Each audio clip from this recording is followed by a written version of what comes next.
flexible, okay?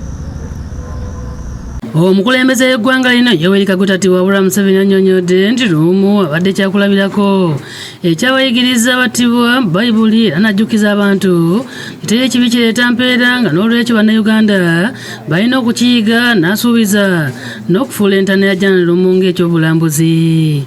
We are going to develop this place as a site,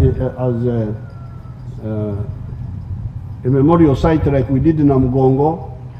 Kan wabi yubu mau bidogo mabea dada kabiru meni po kit machalo kitiyu kede Namugongo chana. For the Catholics and the Protestants both. Makitimu pikatuli wakipa Anglicans. Mwai Museveni akoowodde bannayuganda bonna okugaana ebisiyaga mu ggwanga kubanga empisa z'obuwangwa ze tulina wano zimala.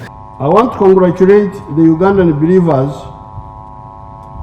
for rejecting homosexuality. We have been telling them, please, this problem of homosexuality is not something that you should normalize and celebrate. They don't listen, they don't respect other people's views.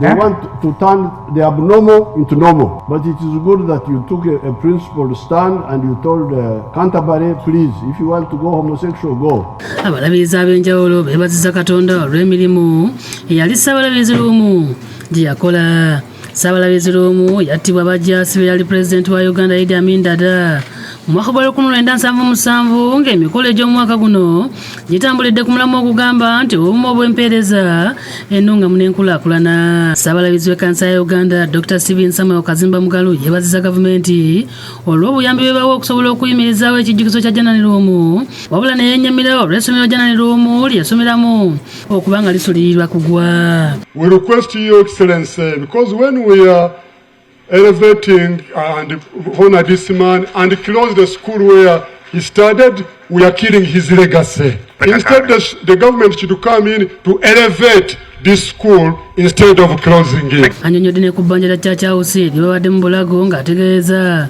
tebasobodde okulisasula nga tebabuzaayo ssente obuwumbi 16 zokka. N'ajjukiza ne gavumenti nti ettaka ly'e Makerere ne Gyebuli eno libawangamu ssente. I appreciate you all for building an income-generating project in Kampala, which is called Janan Luwum Church House. Our appeal to the government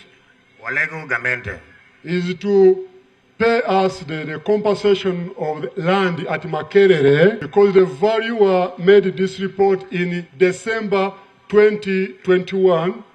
Up to now, we haven't got anything. When we get that money, we clear the debt, but also do other projects. President Museveni asuubiza okubakwatirako. Download the app on App Store or Google Play Store now. Vision Digital Experience, the future of media.